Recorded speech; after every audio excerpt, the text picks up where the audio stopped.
How are you? All right. If that's not enough to put you in a good mood, I don't know what is. Going to talk to a little bit about medical maintenance costs here in the Philippines. I went to a doctor the other day and going to give you some of the details and costs involved. Anyway, hello and welcome to the Philippines.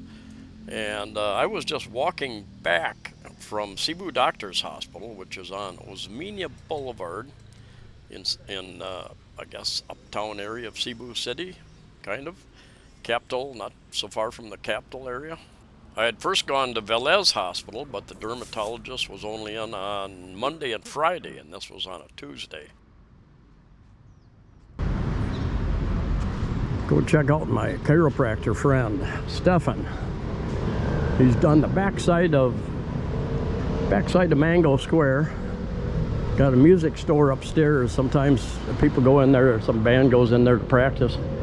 Some of that noise comes down through the ceiling. Got a little bit of a bar and restaurant over here. All outdoor seating, I believe.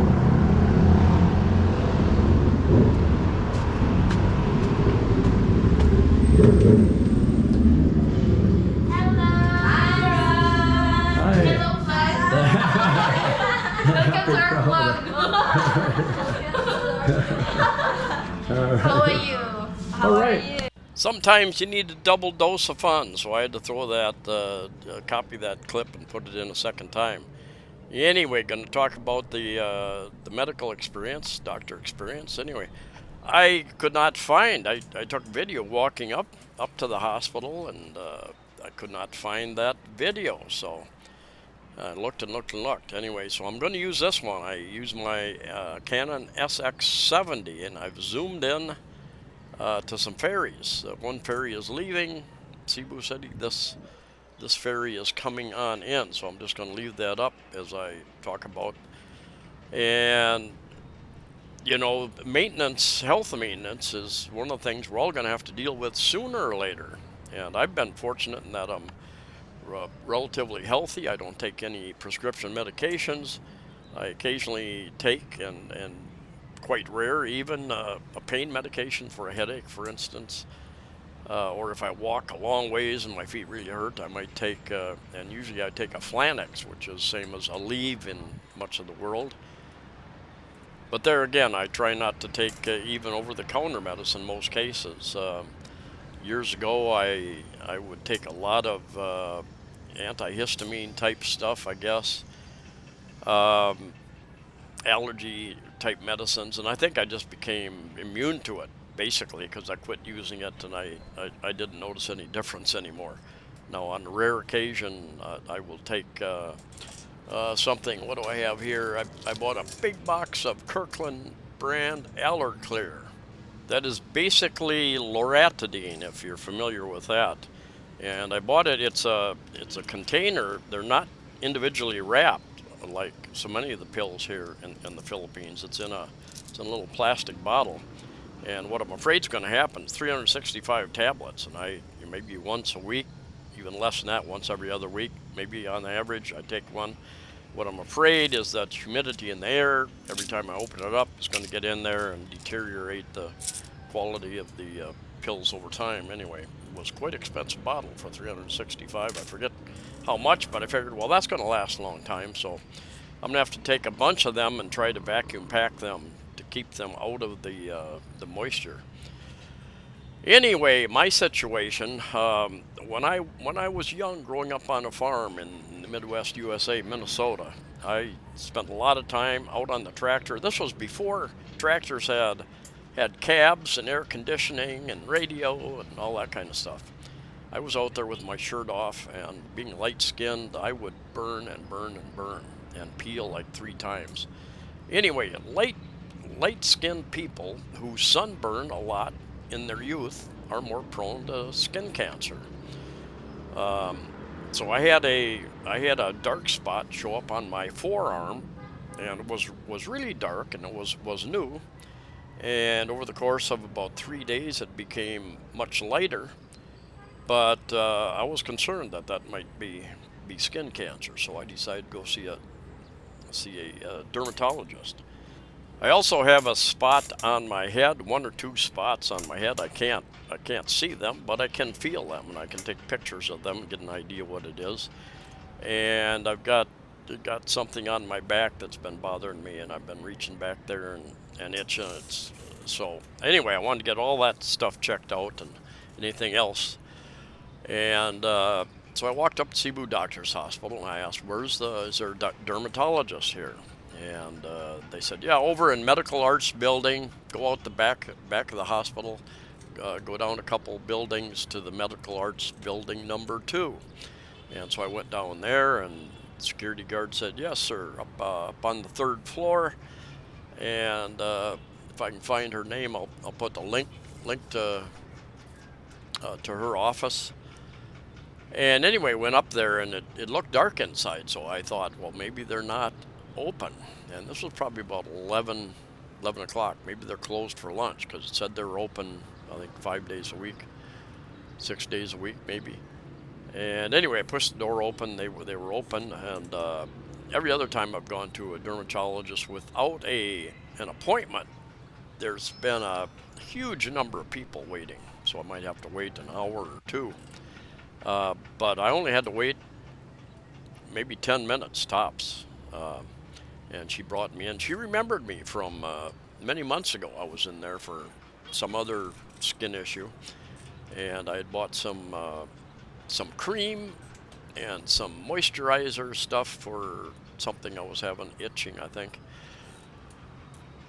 And anyway, went in there and she looked at these with her little scope, and she said, no, they're not cancerous. And I thought the one on my back, one of the spots on my back might be a freckle, but she said, no, that's not a freckle. And she gave me this long term. She says, I can laser it off if you would like me to do that.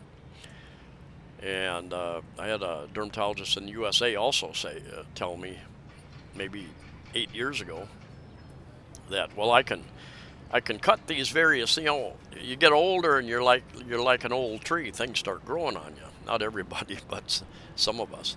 You get little things, and they can be bothersome. And he said, well, I can freeze these off. They use nitrogen, I think, in many U.S. places to freeze items off. Here they use a laser and or a blade. I think nitrogen is very expensive to store and maintain. I think it's about minus 300 degrees to keep it in liquid form. Anyway, she said that if I wanted, she could do a biopsy on one or more of the items just to make sure, set my mind at ease.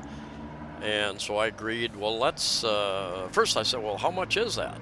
Well, it's $4,000, because it has to get sent to a lab, and then the lab sends it to another doctor who specializes in that kind of stuff, I guess. But $4,000, about $80 US. So I said, okay, we set it up for Friday. I'll go back and get I think we agreed to do the one on my head. And I kind of, I shave, and I kind of damage it, and had a little bit of a scab on. So she said, just leave it alone. Let it heal a little bit before Friday so we can get a better culture. My experience, several trips to doctors over the 7 years that I've lived here, is that office calls generally range anywhere from $350, 400 pesos, $7, $8 US. The most I paid was a lung specialist. I think I was having ear, nose, and throat, something like that. I had sinus infection, and he charged me 800 pesos, less than $16 about. So office calls are quite inexpensive in the Philippines. If you end up in the hospital, you're generally expected to make a down payment, cash, or I paid a credit card for one little small operation on infection on my leg that I had actually started in Los Angeles, and that infection got worse and worse as my first week here. And so I went and saw a surgeon, and he cut the infection out.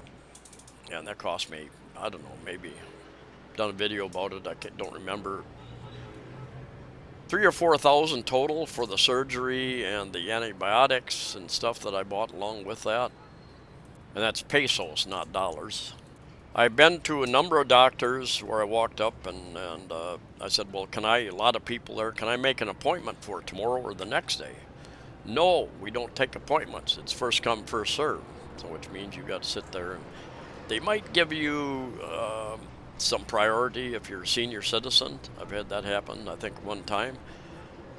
But otherwise, there are places that do take appointments, and my advice is to try to set an appointment so you don't have to sit and wait.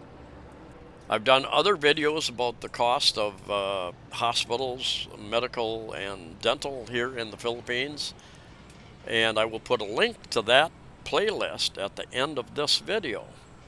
So if you're interested, there's some information there. Of course, that's been a few years ago. Things could have changed a little bit as inflation seems to be taking its toll on every industry. Anyway, she seemed quite confident that this is not cancerous, and yet at the same time, I've had this little thing on my head for over a year. Should have saw a doctor a year ago or more, and each time I shave, of course, I shave off whatever's there, the little covering, whatever it is, and it just remains there. And she didn't think she was pretty sure it wasn't cancerous, but I will find out. Skin cancer is one of the easiest cancers to deal with if you catch it early, and so that's what I'm trying to do, although my fault for not going a year ago. I have a friend who goes yearly and has had some skin cancers cut off in Dallas, I believe. And anyway, go to the doctor before things get bad. See you next time.